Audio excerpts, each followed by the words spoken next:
इकराम Ukraine ने एक और अटैक कर दिया रशिया के ऊपर, और ये भी बहुत बड़ा अटैक किया गया है। देखिए, पहले यूक्रेन ने एक ब्लंडर किया, और वो बहुत बड़ा ब्लंडर है कि यूक्रेन का 40% डिफेंस सिस्टम, जिसमें उसके लड़ाका जेट्स वगैरह आते हैं जो कि न्यूक्लियर वेपन्स को कैरी करने के लिए यूज किए जाते हैं, वो एक नाकाबिल तलाफी नुकसान पहुंचाया रशिया को, जो कि बहुत बड़ा नुकसान था। और उसके बाद अब एक और अटैक कर दिया, और ये उससे बड़ा अटैक है। और अब रूस जो है वो बिल्कुल पागल हो चुका है, उसको अपने न्यूक्लियर वेपन्स की पड़ गई है कि वो अपने न्यूक्लियर वेपन्स को जो है वो अब उसने निकालना एक किस्म का कह लीजिए कि शुरू कर दिया है कि अब देखिए कि अब रूस की जानिब से जो रिटेलिएट किया जाएगा यूक्रेन को, अब यूक्रेन से वो बर्दाश्त नहीं होगा। अब इस चीज को बिल्कुल भी समझ में नहीं आ रही है कि अभी आपने एक अटैक किया, और उस दिन आपने ये अटैक किया जब सीज फायर होना था दोनों कंट्रीज के बीच में, आपने फिर से जो है वो अटैक कर दिया है।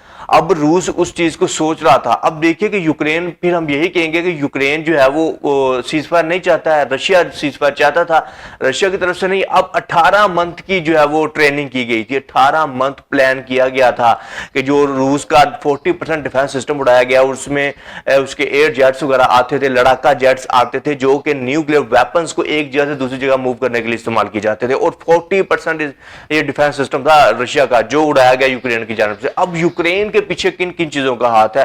देखिए, यूक्रेन एक छोटा सा मुल्क है, एस्टिमेटेड आप कह लीजिए 6 लाख वर्ग किलोमीटर का इसका रकबा है। और अगर यूक्रेन को रशिया को देखें अगर, तो रशिया का जो रकबा है वो 2 करोड़ वर्ग किलोमीटर है। और अब यूक्रेन को किसी की शय है, किसकी शय है? नेटो की। अब नेटो खुलकर सामने आ गया। नेटो में जो है 35+ कंट्रीज आती हैं, उसके बाद अमेरिका है, बर्तानिया है, कनाडा है, और इन सब को जो है वो सपोर्ट है यूक्रेन की। देखिए, एक जानब रूस है, रूस के साथ किन किन किन ममालिक की सपोर्ट है? एक चाइना हो गया, दूसरा कोरिया हो गया। अब ये 3 कंट्रीज एक साइड के ऊपर है, और मेन कंट्री जो है रशिया है। रशिया का नुकसान हो रहा है, और यूक्रेन की जानब से, और यूक्रेन को जो कंट्री सपोर्ट कर रही हैं, नेटो हो गया, अमेरिका हो गया, इसराइल हो गया, उसके बाद इंग्लैंड हो गया, ये सारी की सारी कंट्री का जो फोकस है वो रशिया है। अब रशिया क्यों फोकस है? देखिए, आपको पता होगा कुछ दिन पहले या कुछ मंथ पहले उसने अपनी एक करेंसी लॉन्च की थी कि हम इसको फ्यूचर में जाकर इसके ऊपर हम तवज्जो दे रहे हैं, इसके बारे में हम सोच रहे हैं कि ये इंटरनेशनल करेंसी बनेगी और इसमें हम जो है ट्रेड करेंगे। वो थी ब्रिक। ब्रिक की नामी एक करेंसी लॉन्च की गई थी, और उसमें इंडिया भी उसका मेंबर बना था, और चाइना भी था, और भी कंट्रीज थी जिन्होंने पार्टिसिपेट किया था इसमें। और इन्होंने एक जो फुटेज वगैरह हुई थी, सारी की सारी चीजें ऑनलाइन हुई थी, इंटरनेशनल मीडिया के ऊपर चलाई गई थी।